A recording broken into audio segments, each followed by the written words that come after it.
Ang daming nagiinom, kinabukasan, ospital, Hospital dahil stroke. Tapos yung pancreas, pag sumobra, pancreatitis yun dahil doon nagkakabangungot ng tao. Yung sinasabi kong pancreatitis, hindi ka na magigising. Yung sa cellphone kasi, may blue light kasi yan. So pag may blue light, binabawasan niya ang melatonin sa mata. So pag binawasan ang melatonin sa mata, hindi ka makakatulog.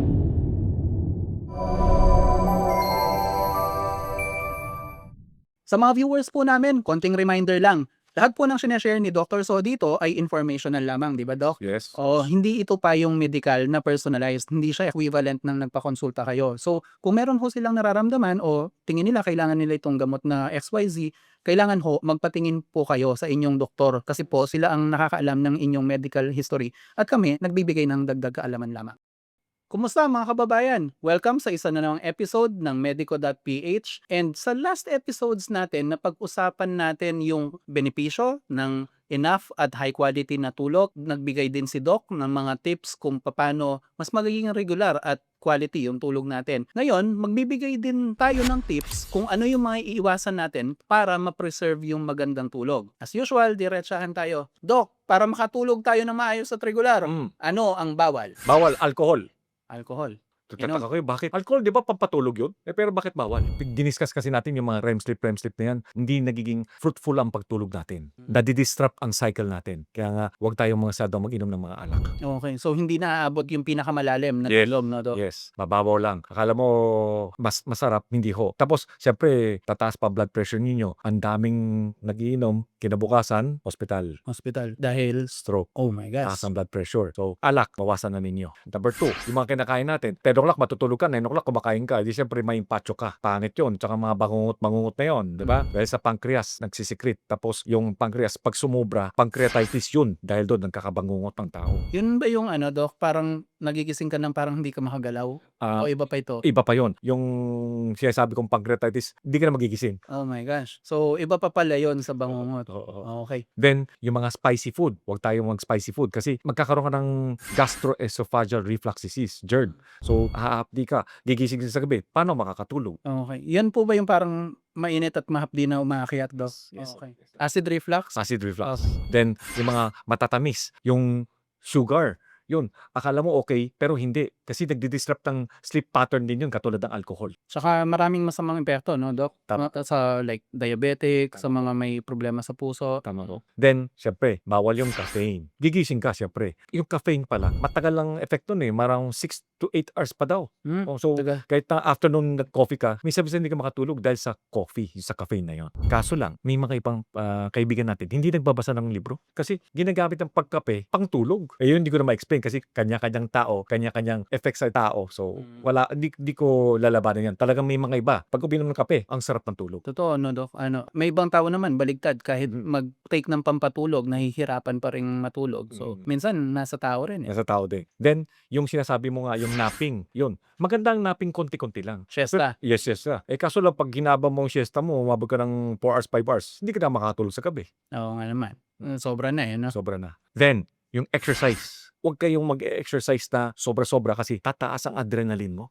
Tataas ang adrenaline. Pag walking lang, yun, maganda yun. Pero yung exercise, yung severe exercise, iiwasan natin. Sana 3 to 4 hours before. Tsaka hindi strenuous. So, weights, wag na muna. Konti, pwede. Pero yung strenuous, nako, tataas ang adrenaline mo. Okay. Mahirap ang matulog. So, hindi ka rin mamacho at papayat kasi yung mga hormones mo masisira sa kulang sa tulog. Tama. Gawin mo na lang sa umaga yun. Okay. Umaga talaga yung best. Umaga talaga. Then, yung relo, yung clock, yung tik-tak, teka, 2 o'clock na, di pa natutulog. Tapos nga, 2 o'clock na, di ba makakatulog? So, tanggalin mo na yan. Kapag di ka makatulog, higa ka lang. Tapos, yung episode last time, yun, pakinggan mo, yung mag-relax ka, mag-yoga ka, magdasal ka, magbasa ka ng Bible, yun, makakatulog ka no. Okay. Oo nga naman. Relaxing lahat yan, no, Doc? Tsaka pampababa ng anxiety. Yes, sir. Then, ang pinakahuli, last but the most important, bawal sa cellphone. Cellphone, iPad. Yes, sir. Tsaka yung mga TV, lalo pag nanood ka ng horror movie, hindi niyo makatulog. Tapos, yung sa cellphone kasi, may blue light kasi yan. So, pag may blue light, binabawasan niya ang melatonin sa mata. So, pag binawasan ang melatonin sa mata, hindi ka makakatulog. Konting note lang, baka sabihin ng mga pilosopo, puti naman ilaw ng cellphone ko Hindi totoo yun. Hindi lang nape-perceive ng mata nyo pero may kasamang blue light lahat ng sa gadgets, no, Doc? Pero syempre, may exception. Mismo, nakakatulog ka. Hindi naman ganun. Pero, iiwasan natin ang pagsa-cellphone. Yun ang mas Mm. maganda. Minsan nakakatulog ka sa pagod na lang, eh. Yes, Bad yes. Then, isa pa, 'pag nagpo-post ka, 'di ba, siyempre hihintay mo, teka, May magla-like ba? oo, may nag-like pa, may ko-comment pa. Wala pa, hindi ka makatulog, hihintay ka. Tapos ang comment pa, pang-asar pa. O yun, lalo na, maiinis ka lalo, aawayin mo pa lalo. So, yun, bawal yun. At bawal mang-away bago matulog. Actually, yung pang-aaway wala, matatanda na tayo, hindi na natin kailangan sa buhay natin yan. Tama, kailangan natin kaibigan, hindi away. Doc, paano yung mga marami na hindi nakakatulog dahil sa problema sa, ewan ko, pera, sa stress, ewan ko, yung mga nababaon din sa sugal. Uso pa naman yung mga online gambling ngayon. Yun, may bayo ba kayo? Hindi mo matatalo ang mga online gambling. Sure. Kasi galing sa pagkor, dami nating mga benefits, di ba? Dahil hindi mo talaga matatalo. Kasi sa sobrang yaman nila, kahit na may nanalo ka ng 100,000, 200,000, tapos mababawi yun. Kahit pag natalo ka ng 500,000, bawi lahat yan, talo ka talaga. So, iwasan na ninyo muna yun. Tapos, yun, yung mga stress na yan, kalimutan mo na kasi bakit. Isipin mo lang ganito, pag na-stress ka, kuwari, anong gagawin mo bukas, na-stress ka, suratin lang muna ninyo kung anong dapat gawin. Bukas na yung problemahin, tapos patulog ka. Yung pagtutulog, no, doon na o-organize ang utak mo para mas maganda ang decision making mo. Kung hindi, bukas din, pangit rin yung mangyayari sa decision mo. So, iasa mo na lang sa taas, tapos tanda mo, sabi nga, hindi ka naman tatangkad at hindi ka tatangkad kapag worry ka ng worry, di ba? Ang gawin mo, ipasa Diyos mo, then matulog ka, yun, baka nga may maisip ka habang natutulog ka, masolve ang problema mo bukas. Okay.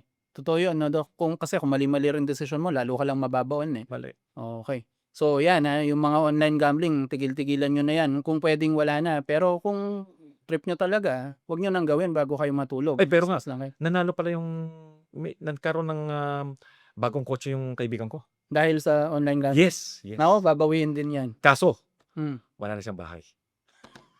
Patay. Okay. Marami nang nagawang meme dyan. I'm sure nakita nyo na. Okay. Super dami ng mga tips para iwasan yung sobrang pagkabalisa na nagli-lead sa absence ng tulog sa buhay natin. Alam nyo naman gaano kahalaga yung tulog talaga. Sabi nga namin sa past episodes, sa lahat ng mga magagandang pwede mong gawin sa katawan mo, tamang pagkain, may cost yun. Ang pag-exercise or pag-gym, may bayad ang gym. Tama. Pero ang tulog, libre na, masarap pa, di ba? Tama. So, yan. Sa lahat ng hindi pwedeng mawala sa'yo, yung tamang tulog, and binigay na ni Doc sa atin lahat yung mga do's and don'ts para makuha natin yung napaka-crucial na element ng physical health natin. Anyway, this has been Glenn, ang inyong Managing Director for Medico.ph, along with my partner, si Dr. Anthony So, ang ating Medical Director, saying stay happy, stay healthy, and see you sa next episode. Bye-bye!